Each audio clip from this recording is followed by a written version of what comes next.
Inspires Me, a show about wellness, amazing people, and information to inspire you to take charge of your life and your health.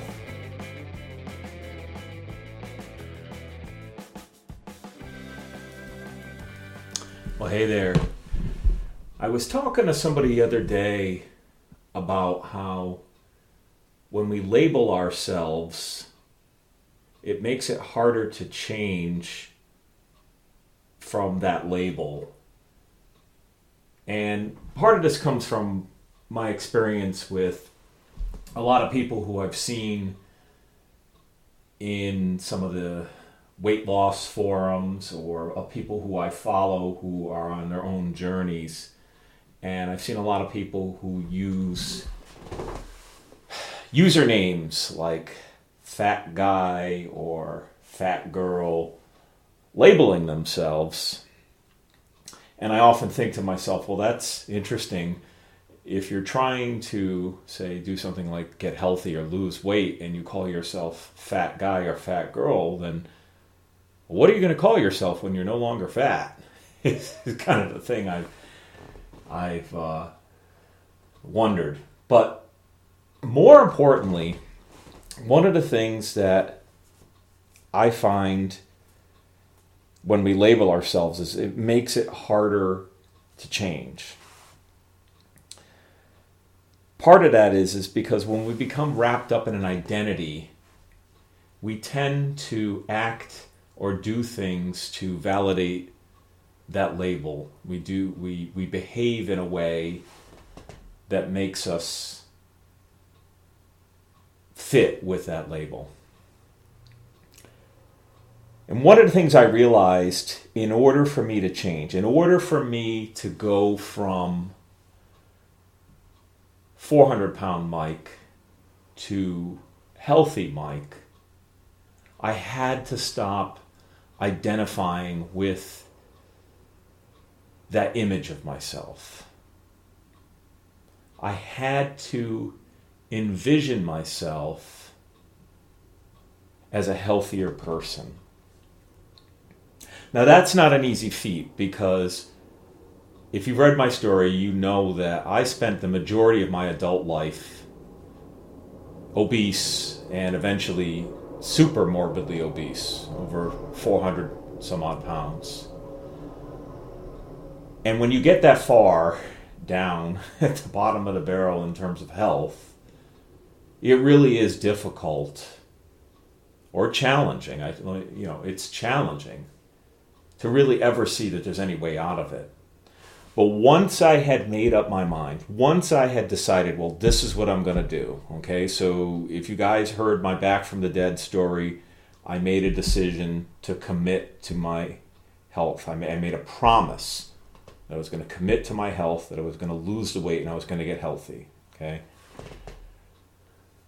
But in addition to getting a handle around my eating, in addition to doing those physical things, right? Like physically stopping myself from eating so much, or physically getting out and getting exercise, I had to do a lot of mental work. And maybe it is the background I have in psych. I have a degree in psychology. I'm certainly no expert, but I do understand enough about the mind that I realized if I continue to identify as Big Mike, all right, and I had friends who called me that, and I think that was part of my identity. If I continued that way, it was going to make it that much harder for me to change. So one of the things I did was I envisioned myself in the future, envisioned my behavior, envisioned what my life would be like as a movie. My life as a movie. That takes practice, and I think it's one of those things where if you're committed to a change, if you have this goal that you want to achieve, and I don't care if it's weight loss or if it's a business venture like I'm on now, or whatever it is you want to get to, if it's something that you have to change about yourself in terms of behavior or in terms of things that feel about yourself. You have to picture yourself in that moment. Now, this is not a new concept. It's something I had read about years ago and heard about with, say, athletes. And they say that athletes who are successful often picture themselves winning. Or if you're a basketball player, you picture yourself in the game and you picture yourself making that shot. Or, whatever. If you're a runner, you picture yourself running and making it to the finish line, right? And I think that's important, because if we don't have a vision, if we don't have an imagination of what it is, it's harder to get there. And for me, I had to picture myself like a movie, going through the motions, doing the things I had to do, and then living my life now.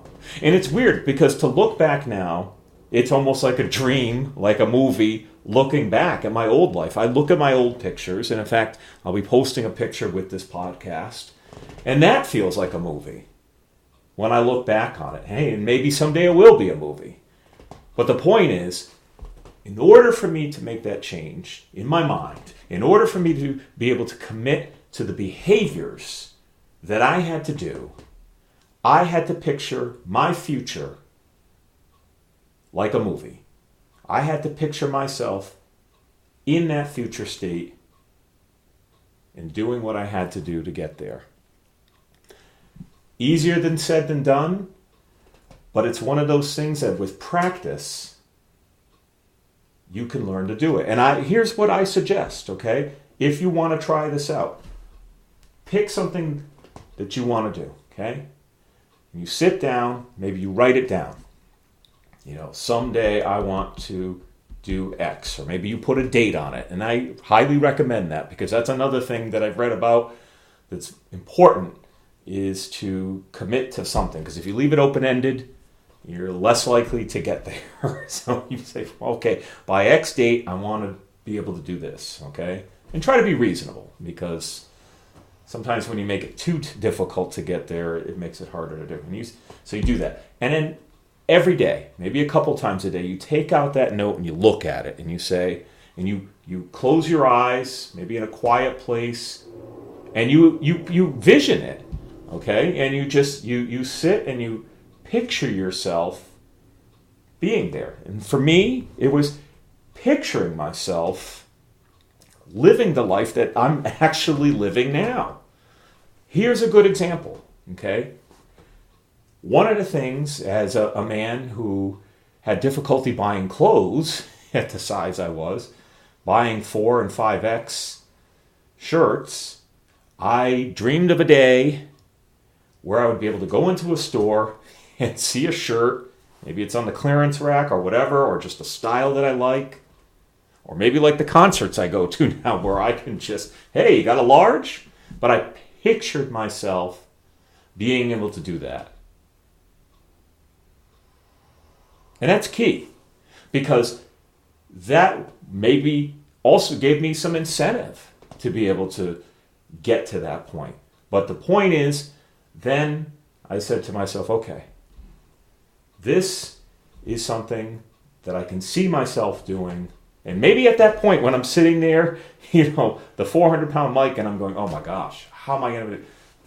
But you put that visual in your mind and it becomes a reality. It's like a self-fulfilling prophecy.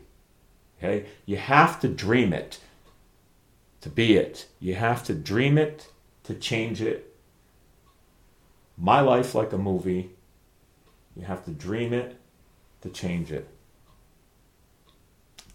I don't know if it seems like it's too simplistic, but I will tell you, with practice, it can be helpful.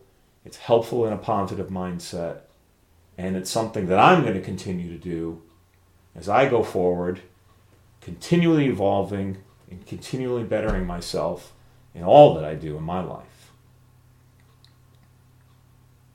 Dream it to change it. My life as a movie. I hope this tip has been helpful. Hope you're having a great day wherever you are. Stay awesome.